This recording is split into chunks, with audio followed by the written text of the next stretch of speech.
Tonight, we're finding out what caused a chemical spill on that forced an entire neighborhood to evacuate and 13 miles of I-24 to be shut down for nearly 12 hours. News Channel 5's Kimberly Davis spoke exclusively with the passenger of one driver and has his story. No one knew what caused a semi-truck carrying dangerous chemicals to crash and suddenly ignite.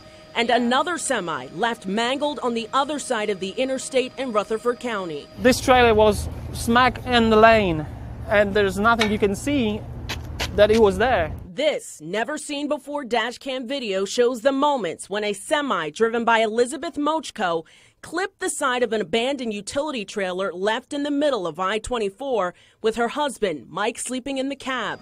A second semi carrying chlorine tablets also smashed into the trailer, sending it off the roadway and up in flames.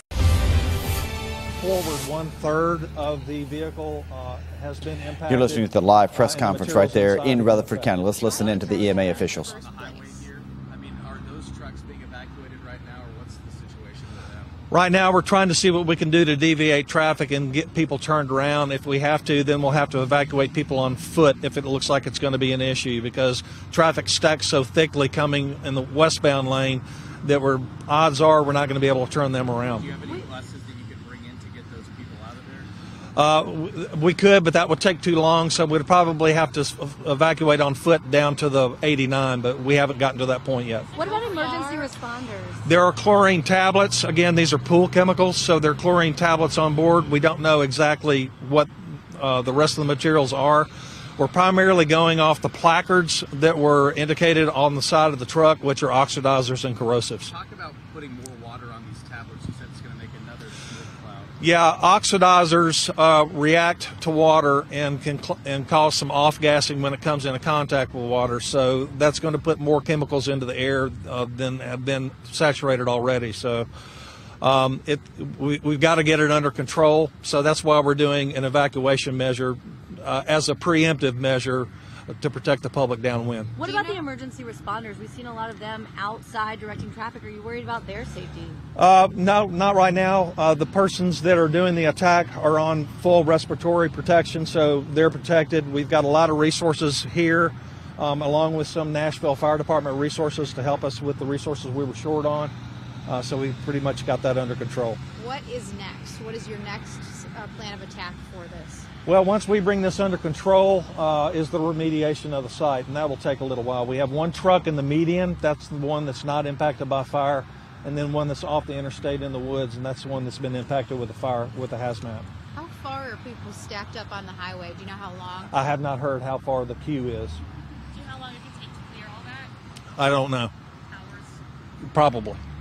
And so, sorry if we missed this in the beginning. It was two semis that crashed? Two semis crashed, yes.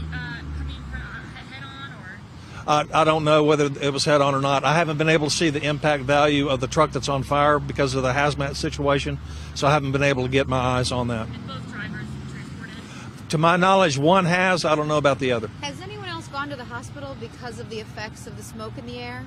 No, nobody's been impacted or any kind of adverse effects at all due to the plume. What symptoms Good. should people be on the lookout for? It's an inhalation hazard, so just standard, coughing, respiratory problems.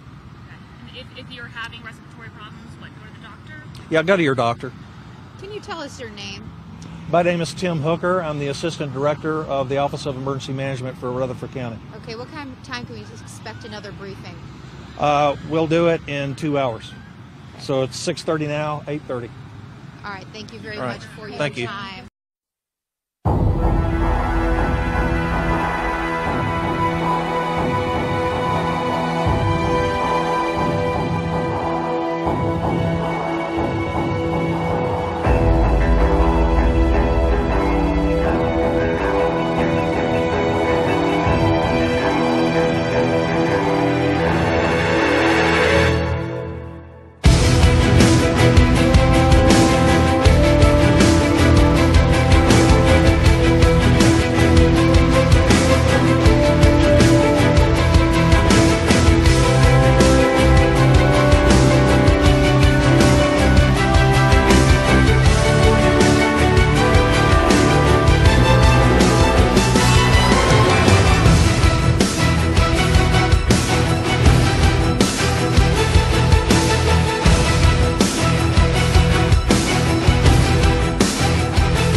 You can see the smoke coming from one of those semis. The other one crumpled in the median there. The one you can't see that has the smoke coming from it is in that wooded area that after it ran off the road. But you can see with the wind blowing that smoke, it's initially blowing it over into this wooded grassy area. It looks like there's a drone down there. Not sure if that's with the first responders taking a closer look or not. I need to get some more information on that. But you can see the smoke is heading eventually toward that neighborhood. I believe that's the Buchanan Estates neighborhood, and that is the neighborhood that first responders are telling everybody to get out. Just in case that semi, because it was carrying pool supplies, they're worried possibly chlorine might be mixing in with that smoke, and possibly that vapor could be headed toward those homes. They say anyone within a mile of this crash, get out of the area. Don't have your heat on. Don't have any way of breathing that air, just because it can be really bad for you, your respiratory system, your skin, your eyes. But as you can see here on the roadway, there are lots of cars stuck behind that crash. These drivers have been there all morning. Earlier we saw they started to evacuate these drivers as well. Some of these semi trucks are actually going backwards down I-24 right now, like this one right here. They're doing it one at a time for safety's sake. And once they get to the on-ramp to I-24, they are turning around and driving off the on-ramp. As you can see, that one truck there behind the McDonald's sign is doing right now. Now they're doing this under the supervision of police.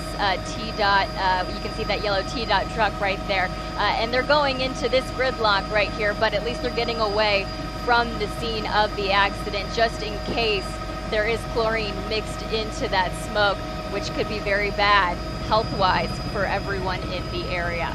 Back to you.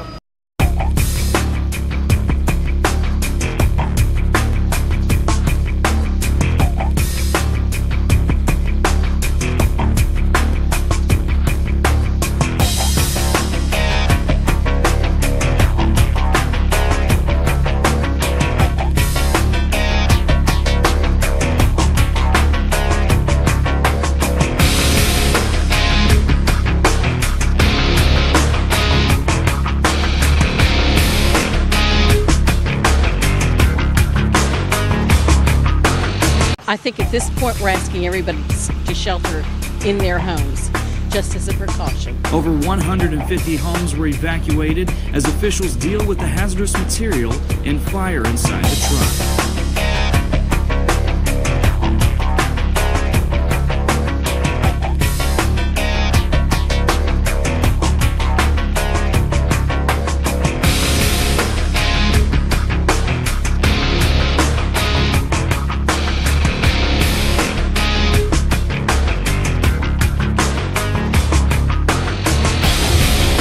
5:44 is our time. We continue to follow that breaking news out of Rutherford County. A shelter in place means stay where you are because of a semi-crash involving a couple of big rigs, one of them carrying hazardous materials. It has shut down I-24 in both directions right there at the Epps Middle Road exit, just a little south of Murfreesboro.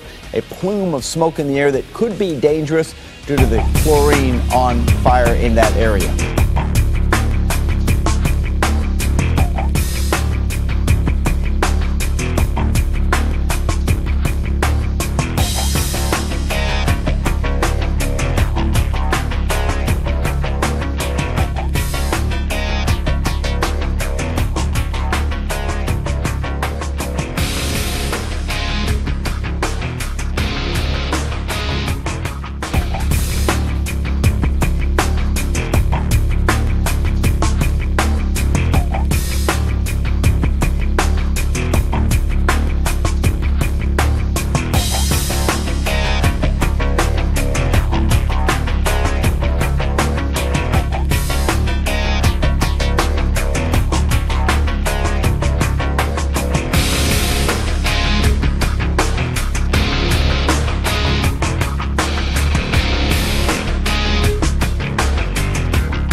all day following the sheltering and evacuations of dozens of people in Rutherford County.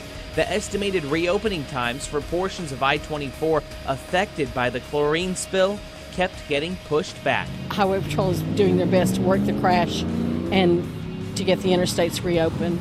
But this evening, as THP continued to look into what happened to cause this crash between two tractor trailers, one carrying sugar and the other consumer chlorine tablets, the effects were still being felt on the interstate, with roads either closed or limited in lanes much of the night.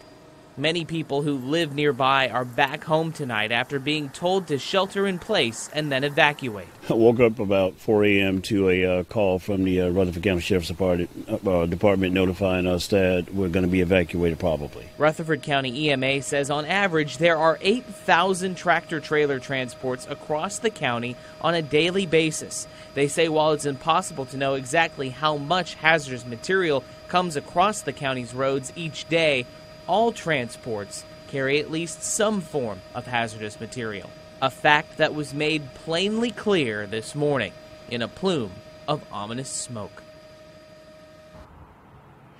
And as the roads are reopening up here and the lanes are reopening up, the reality is it is still just bumper to bumper with traffic at a standstill here. So if you need to be out in this area, just do not get on the interstate I-24 eastbound. Westbound lanes, though, are moving normally. Now, Rutherford County EMA said today that they sent out an alert on their county warning system within about an hour of the crash after they were able to assess things.